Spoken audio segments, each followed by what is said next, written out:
Hi, I'm Kevin, and I'm an alcoholic. And I've been through the process of the Big Book Step Study with the help of a Big Book Step Study sponsor, a loving higher power, meetings like these, people like you.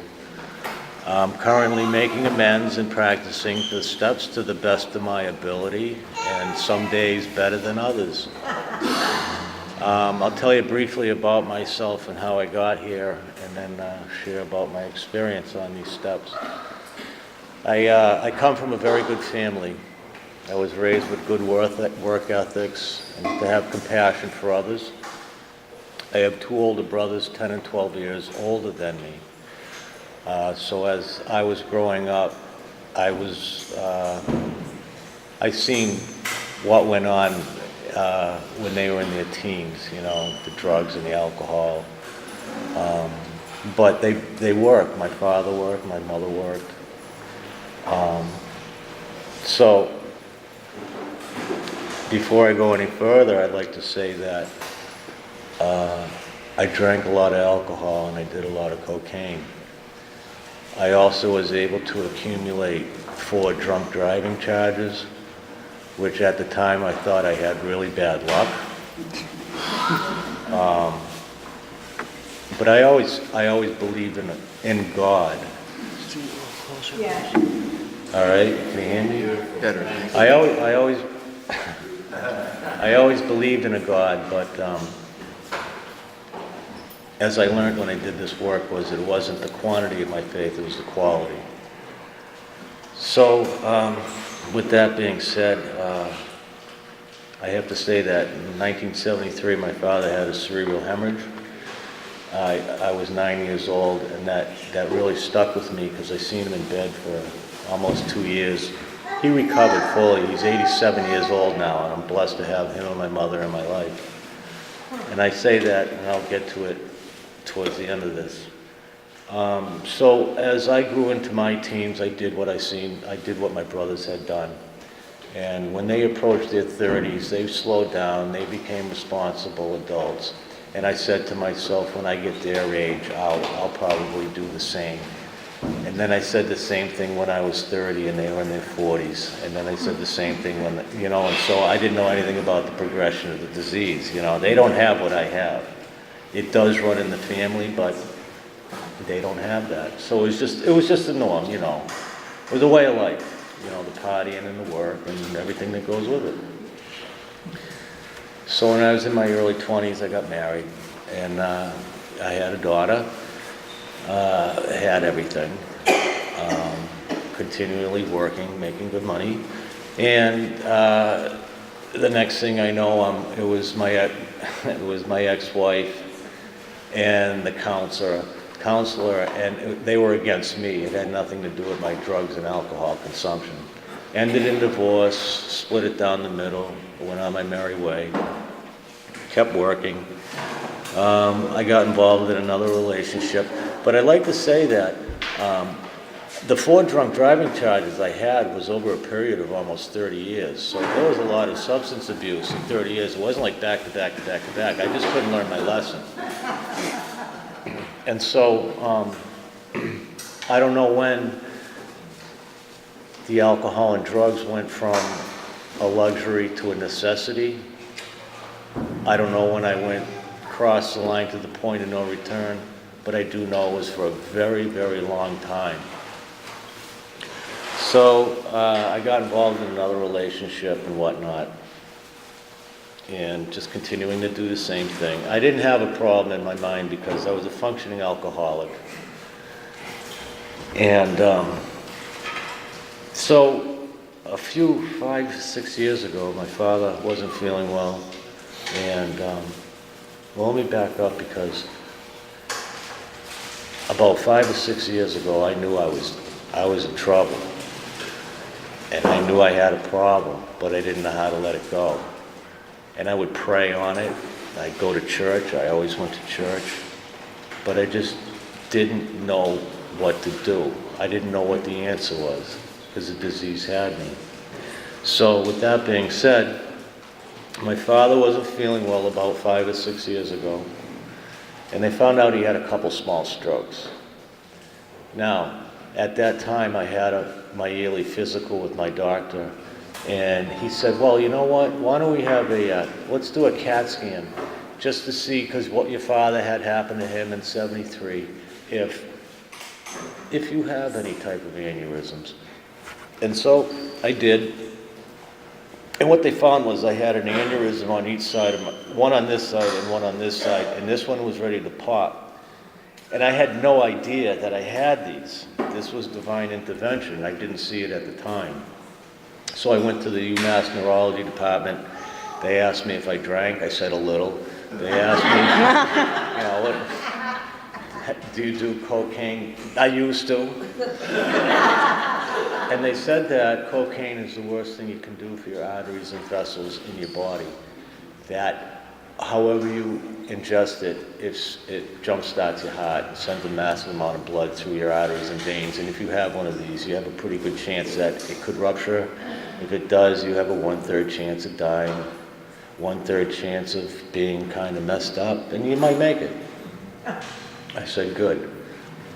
So they said, we're gonna operate right away, and you're gonna be in intensive care for a few days, and then we'll get you in your own room, and be there a while, and if your vital signs are good, and you feel up to it, we'll let you go home. I says, great. So I have the first one done. I was in intensive care for 2 days. They got me into my own private room the next 2 days after being in my own private room. My vital signs were okay, and I said, I want to go home. And they said, fine, but no drinking. And to be honest with you, the reason why I wanted to go home was to have a drink. And they said, of course I didn't tell them that, but they said no drinking and no cocaine because you just had brain surgery, and you're going to be on some medications, and you can die, and you can be messed up, and everything that goes with it. And I said, yeah, no problem. But this disease had me so bad that I didn't realize how selfish I truly was, because the disease was telling me, it's the only disease that talks to me, is saying, that's never going to happen to you. And putting out of my mind how I seen my father for almost 2 years, I was never going to be like that. So within an hour of getting home, I was drinking vodka and Sprite. And within a week, I was doing cocaine. And I still had this one to deal with. That's the insanity of my disease. And I got through that. And I went back to work. And a few months later, I had this one operated on. And it was the exact same thing. Exactly the same thing. I got home, I'm drinking, in a week, I'm doing coke. So now, everything's really, really spiraling out of control. And,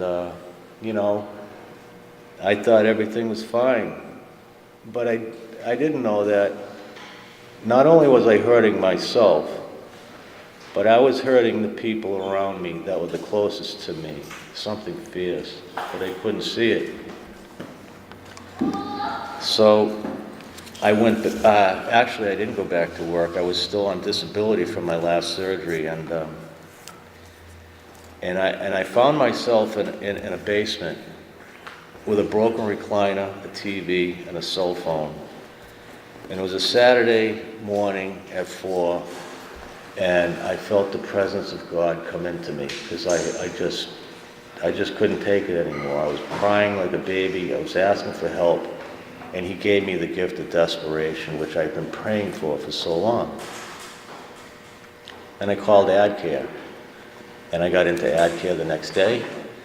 I had no idea about anything with AdCare, detoxes, sober houses, anything. I knew of AA because that's what I had to do from my drunk driving charges, but I didn't want any part of it because you guys were all weirdos.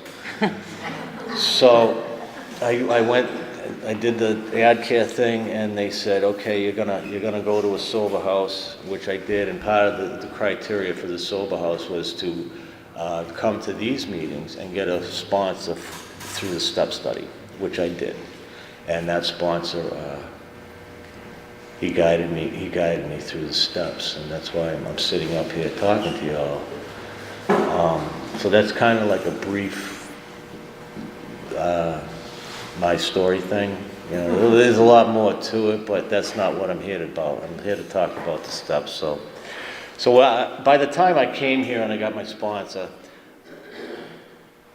I had already, admitted I'm an alcoholic and my life was out of control. And I already believed there was a God. But we read about that and I learned more about it. Because what I did was I read the big book and I just highlighted the things that stuck out to me, but I didn't want to look into it deep because I didn't want to misinterpret it. And I'm glad I did that. There's a lot of stuff in there that I just didn't realize. And there's still stuff when I come to these meetings that pop out to me. There's what I need to hear when I need to hear it type thing.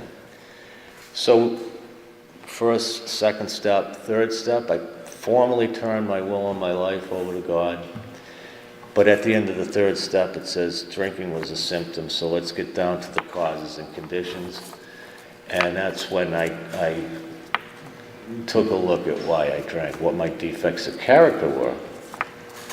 And I discovered that the majority of my defects of character come from self-centered fear.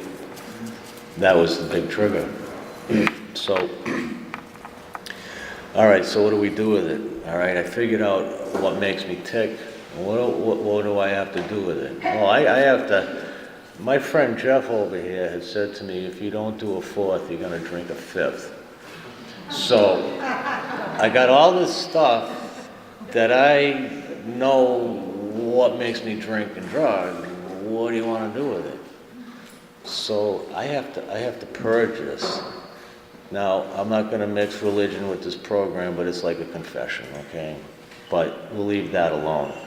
So what I did was I went with my sponsor to a chapel up at Assumption College, and I puked it all out. I got it off my shoulders. And when I was done, he asked me, how do you feel? I said, I feel okay, but I kind of feel like a piece of crap when I read my sex inventory, because it really hit home to what a piece of crap I was. It was all about me. But that's what I needed to do. I needed to get that out there. So, all right. We get done with that. I asked him, I said, when do I do 6 and 7? He said, you're doing it now. But prior to doing my 5th, because it says I'm supposed to spend an hour alone with my God, I picked out a really cool spot in the woods and a nice rock that overlooked the valley, And it was a cold fall day. So I took my big book, and I went into the woods, and I asked myself, did I leave anything out? Anything dark secrets? And I thought about it, and my answer was, I didn't, because I did it to the best of my ability. And if anything else surfaced, I know where to go with it now. I'm not going to hold that in. I have my sponsor to talk to. I have other people to talk to. And so now my other question was I ready to let these defects of character go? And my answer was, yeah. Why do I want to hold on to anything? Why do I want to hold on to being selfish, self-centered, dishonest, or afraid? Those are all the things that made me drink. So I said, that's it. I'm not going to hold on to anything. And I read the 7-step prayer. And I read it over and over and over and over so I could completely understand what I was reading and communicate with my God. And I felt great. But after about an hour, I realized I was freezing my ass off sitting on a rock in the woods. So that was my experience with that, okay? But what do I do with it now? Because I have to practice these steps to the best of my ability. And like I said in the beginning, some days are better than others. Because I'm a human being. I'm not perfect. There was one person who walked this planet that was perfect, and he even got pissed off and tipped over tables at a temple, okay? So, what do I do with it? I have to be proactive about my defects of character. And I have to be proactive about my will and my life. So in my morning prayers, not only do I turn my will and my life over to my God by saying the 3rd step prayer, I ask him to remove my defects of character on a daily basis, first thing in the morning, and I say the 7-step prayer. That is a pretty good start to my day, because after I leave that house, I don't know what's going to happen. I have a general idea, but you know, some days are a little different than others, you know, and to be honest with you, what happens to me, well, let me just say one other thing that I pray for, having the self-centered fear as a chief activator. I ask God to remove my fears, to trust and rely on Him and be comforted with His blanket of love. That helps me. So, now I start my day and I go out to the real world. Usually I go to a meeting in the morning. That's an hour of guaranteed emotional sobriety. Sometimes it depends on the meeting and how I am. But I find myself that, like, with these surgeries I had, I'm prone to be, I can get fatigued, you know? It's just part of it. If that's all I have after having 2 surgeries, I haven't got it so bad. I have my sobriety and I got my health. So if I get a little fatigued, usually around midweek, I'm asking God to help me with my irritability towards other people and towards myself.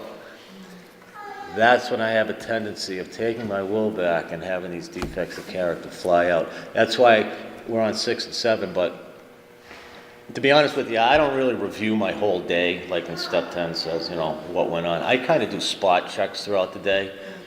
That's what works for me today. It doesn't mean I won't be reviewing my whole day somewhere down the road, but for this present moment, if I take my will back and I tell you exactly how I feel about you, as those words are coming out, I know it's wrong. But I know what to do with that now, and I'll make that immediate amend or talk to somebody and whatever. So this is all part of my humility, you know. This is like my second time up here. The last time I spoke up here, being Italian, I knocked this thing over because I speak with my hands. I'm being conscious of my hands here. But anyways, it's part of my humility, and I kind of like to end with, I went on a retreat last weekend, and I like those because it's just another tool that I have. And I heard the things that I needed to hear because, well, I kind of try to align my will with God's, but I have to try to keep the 18 inches from here to my heart in line too. And by going to this retreat helps me to hear the things I need to hear to do so. But one thing that really resonated to me about humility was that, and this was a definition, humility is being, knowing who you are, knowing who God is, and knowing the difference. And that's huge because I'm not God, and I'm not here by myself. He got me here. And the achievements and the hurdles that I overcome in life, I do some of the work, but it's guided, it comes from my God. And with that also is, there's 3 things that I also believe in prayer, how my prayers are answered, and that is, the first answer would be yes, the second would be no, not right now, and the third would be no, I have a better plan for you. So I'm Kevin and I'm an alcoholic. All right.